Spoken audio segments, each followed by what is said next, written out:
I have the privilege of speaking with Officer Marisol Douglass with the Frankfort Police Department.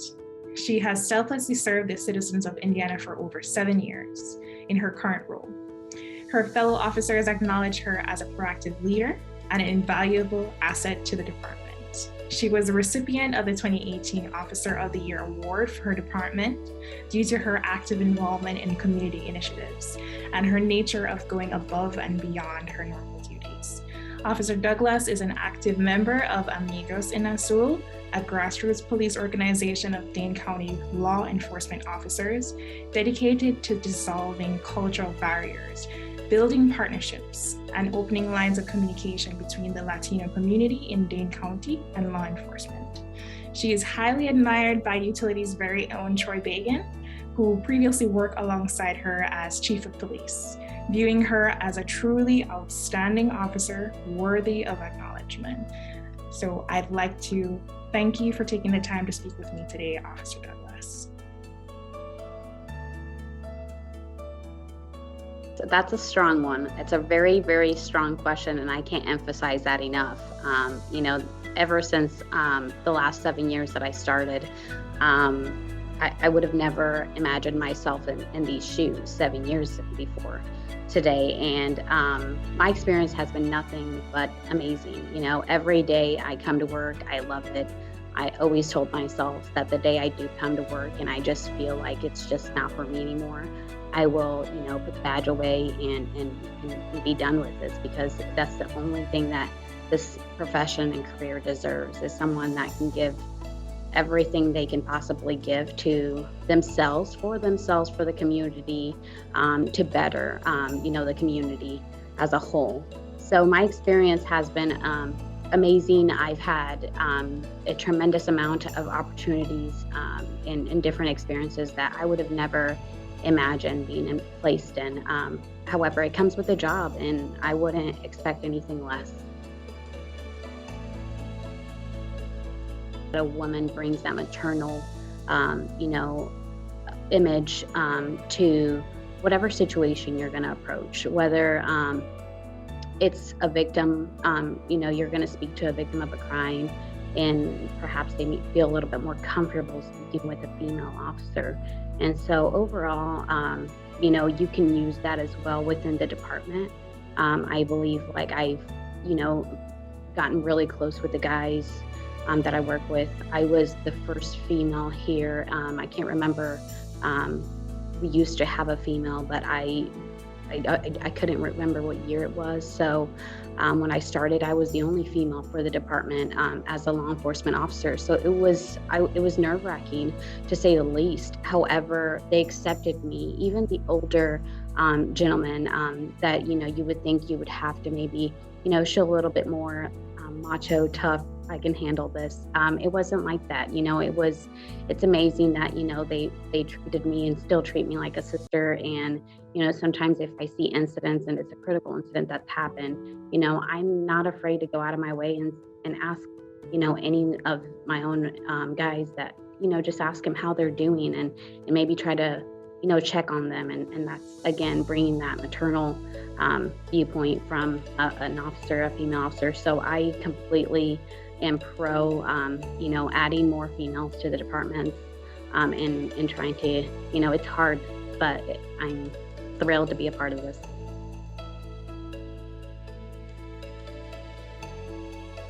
I could say I take it a little personal. It's a stigma that runs in law enforcement. It's a stigma that, you're supposed to show that strength and bravery, that, you typically would see, in the older days from a male aspect, and a male persona. So, that was one of definitely the challenges. It wasn't overwhelming though, just because I did work in our Clinton County Sheriff's Department. So I did get to meet, a lot of people within the community that, we, deal with, or, you encounter, to say.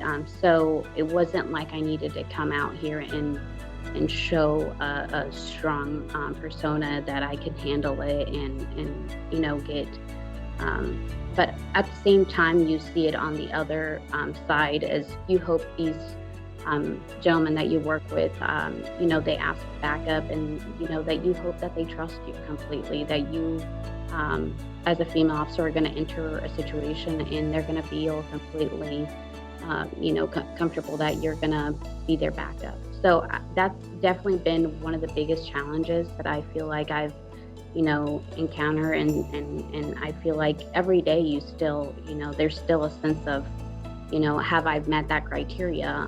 But you keep pushing forward with different situations.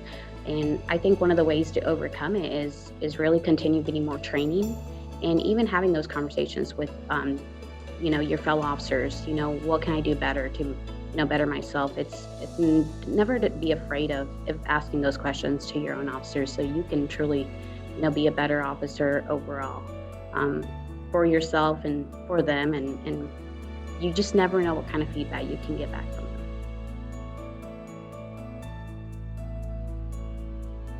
Marketing will always be, something that is out there. If you put the image of a female officer, you're going to have, the younger population, intrigued and interested.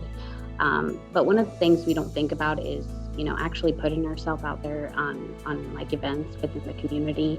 And I think it comes back a little bit to it being very difficult to being a female within law enforcement, and, having your own responsibilities. And feeling that guilt of perhaps you're missing out too much on your own family. So, what are the numbers of, female officers, showing up to those events? And it's not, because they don't want to, it's because it's very difficult. You're, like you stated before, you're in a profession, a career full of, gentlemen dominated by males. And, as a female, you feel a priority, at times as well to your family. So you miss out on all that. And, does the public get to see, on a first hand, and deal with and maybe conversate with you? So I think that's, definitely part of a strategy to maybe, just put yourself out there.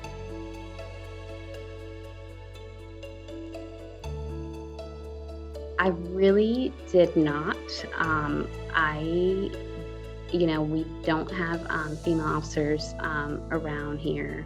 I've been in my community since I was about 4 years old. So I've been in Frankfort, almost my entire life.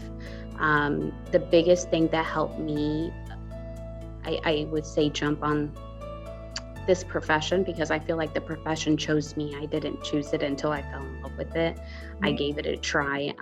So I think it was just the atmosphere of helping and realizing that there's so much out there, that if there was a female officer, perhaps they could have, been able to do a little bit more. And I would honestly say my mentors weren't even a female. It was actually my own fellow officers within the county jail that pushed me and believed in me. And then I met, the road officers, and they, when there was a process open, they are the ones that are reaching out to me saying, we need you. We feel like you would be an amazing asset to our department, and you should really apply with us. So I think that was mainly it. And so I wish I did have one, because that would have probably eased some of those emotions that I had, and the doubt of, potentially being able to do the best job I can ever, perform.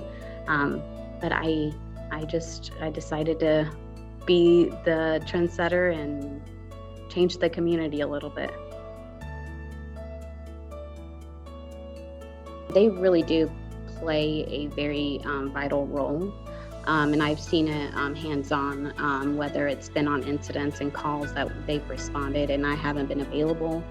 But they offer that, they offer, hey, if you ever, need anything, or, if they have to call me out. There's been situations where that has happened.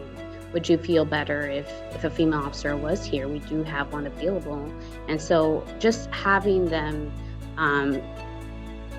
having that available from a male perspective it shows that, you're there, you're with them, you're part of the team. And so it would show a lot to the community as well. They always, I feel like they always call me if they need something, even if it's the littlest things, whether it's a language barrier or not. So supporting each other is definitely the number one thing.